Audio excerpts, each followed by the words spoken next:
नमस्कार. आज आपण बनवत आहोत अगदी खमंग, मऊ, लुसलुशीत, जाळीदार, पौष्टिक असे ज्वारीच्या पिठाचे धिरडे. हे तुम्ही मुलांना टिफिनलाही देऊ शकता, सकाळी नाश्त्याला बनवू शकता किंवा रात्रीचं हलकं-फुलकं जेवण म्हणूनही बनवू शकता. यासाठी पीठ आंबवण्याचीही गरज नसते, अगदी झटपट तयार होतात. चला तर मग बनवूयात. येथे मी 1 कप ज्वारीचं पीठ चाळून घेतलेलं आहे. पाव वाटी बारीक रवा घेतलेला आहे. इथे तुम्ही जाड रवाही वापरू शकता. चवीनुसार मीठ घालून घ्यायचं आणि आता चमच्याने चांगलं मिक्स करून घेऊ. आणि आता पीठ भिजवण्यासाठी इथं आपण पाणी घालू. 1 वाटी पाणी मी सुरुवातीला घालत आहे.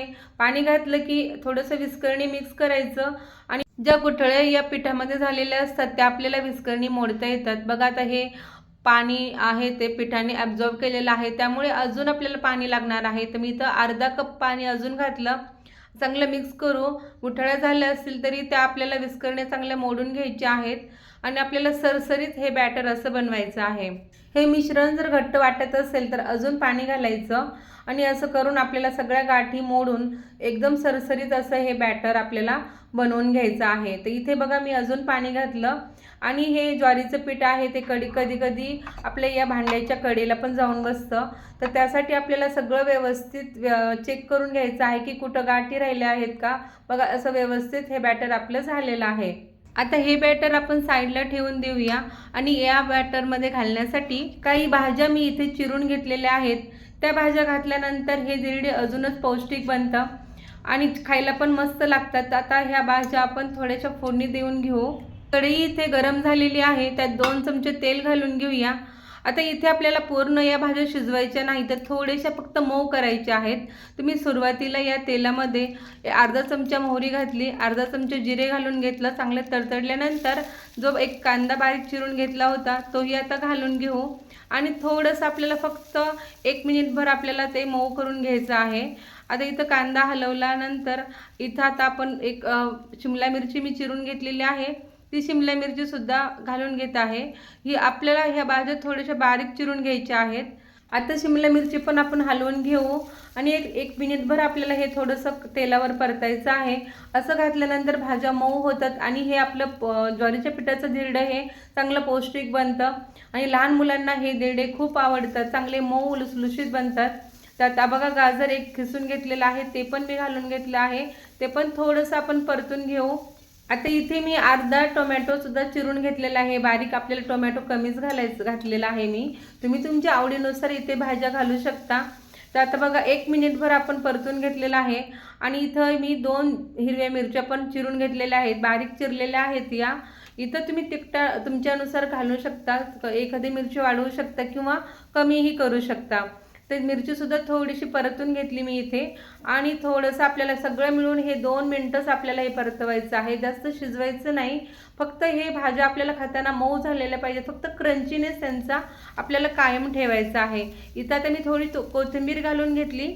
आता हे परतून 2 मिनिट झालेले आहेत. मी गॅस बंद करते आणि हे सगळ्या भाज्या आपण एका थंड होण्यासाठी एका प्लेटमध्ये काढून घेऊ. आणि आता बघा हे भाज्या पण थंड झालेल्या आहेत आणि या पिठामध्ये आपण घालून घेऊया.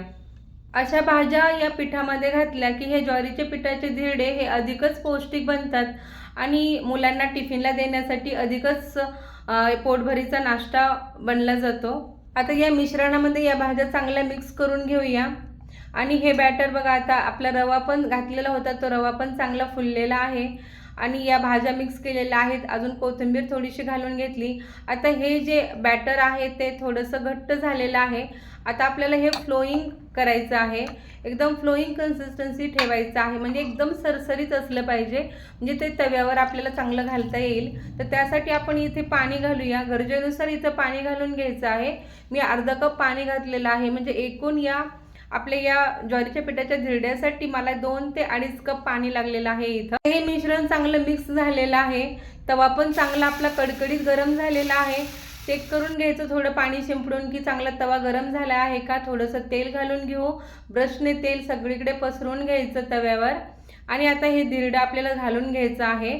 तर धिरडं घालताना आपल्याला हे पीठ चांगलं तळापासून हलवायचं आहे, नाहीतर कधी ज्वारीचं पीठ हे खाली तळायला बसलं जातं. आणि आता बघा एका पळीने आपण हे घालणार आहोत तव्यावर. आता सुरुवातीला साईडने सोडायचं, मग नंतर मध्ये सोडायचं. आणि आता हा तवा मोठा आहे आणि हे मिश्रण पातळ आहे, त्यामुळे थोडं पसरलं जातं. पण थोडंसं गोल तसंच गोल करून घ्यायचं आहे. साईडला तेल सोडून घेऊ. गॅसची फ्लेम ही मध्यमच आहे. आणि आता 2 मिनिटासाठी आपण त्याच्यावर झाकण ठेवून देऊया. आता 2 ते 3 मिनिट झालेले आहेत. आपण झाकण काढून बघू. आता इथे तुम्ही पाहू शकताय की बघा आपल्या या धिरड्याला कशी छान जाळी पडलेली आहे. थोडंसं वरून सुकलेलं पण आहे. आपण त्याला पलटी करूया, पण पलटी करताना त्याच्या कडा आपल्याला मोकळ्या करून घ्यायच्या आहेत आणि नंतर धिरडे पलटी करायचं आहे. आलटी पलटी करत दोन्ही साईडने आपल्याला चांगलं असं भाजून घ्यायचं आहे. आणि थोडंसं बघा चांगली जाळी पडते आणि चांगलं मऊ लुसलुशीत आणि कुरकुरीत असं आपला ज्वारीच्या पिठाचं धिरडं हे तयार झालेलं आहे. आणि गॅसची फ्लेम ही अशीच मध्यम ठेवायची. मध्यम गॅसवर बघा ह्याचा छान कलर पण आलेला आहे. आणि आता हे दोन्ही साईडनी चांगलं भाजलेलं आहे. तर आता आपण एका प्लेटमध्ये काढून घेऊ. तुम्ही ते पाहू शकताय की बघा किती एकदम जाळीदार आणि कुरकुरीत असं हे धिरडं तयार झालेलं आहे. खायला एकदम मस्त आहे. आणि आता दुसरं धिरडं सुद्धा आपण असंच तव्यावर घालून घ्यायचं. तवा चांगला परत कडकडीत गरम करायचा. तव्याला थोडंसं तेल लावून घ्यायचं आणि एका पळीने हे बॅटर हलवून चांगलं तव्यावर घालून घ्यायचं. आणि बघा इथं असं थोडंसं बॅटर आपण पसरलं जातं, तरी पण त्याला गोल आकार देत असं घालून घेतलेलं आहे मी इथं. आणि तेल सोडून घेऊया. आणि नंतर 2 मिनिटासाठी आपल्याला परत झाकण ठेवून द्यायचं आहे. तुमच्या लक्षात आलं का की आपण इथे हे धिरडं बनवताना पीठही आंबवलं नाही किंवा दही घातलं नाही किंवा कोणताही इनो किंवा सोडाही इथे वापरलेला नाही, तरी सुद्धा आपलं हे धिरडं एकदम मऊ लुसलुशीत आणि जाळीदार बनलं जातं.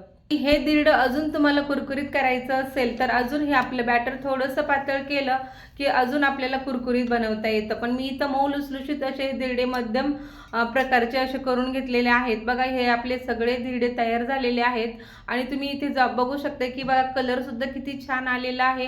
हे धिरडे तुम्ही सॉस बरोबर खाऊ शकता, एखाद्या चटणी बरोबर खाऊ शकता किंवा एखाद्या उसळी बरोबर, भाजी बरोबर सुद्धा छान लागतात. तर इथे बघा आपले मऊ लुसलुशीत असे हे धिरडे तयार झालेले आहेत. अगदी थंड झाले तरी सुद्धा हे असेच छान मऊ लुसलुशीत राहतात.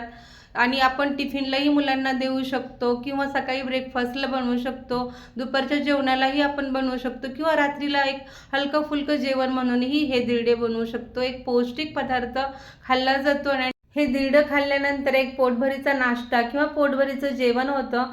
त्यामुळे तुम्ही सुद्धा अशा प्रकारचं हे पौष्टिक धिरडं नक्की ट्राय करा. रेसिपी आवडली असेल तर लाईक करा, शेअर करा आणि कमेंट्स करून नक्की सांगा की तुम्हाला माझ्या रेसिपीज कशा वाटतात. आणि आपल्या चॅनलला सबस्क्राईब पण करा. तर नंतर भेटूयात अशाच मस्त रेसिपीजमध्ये. धन्यवाद.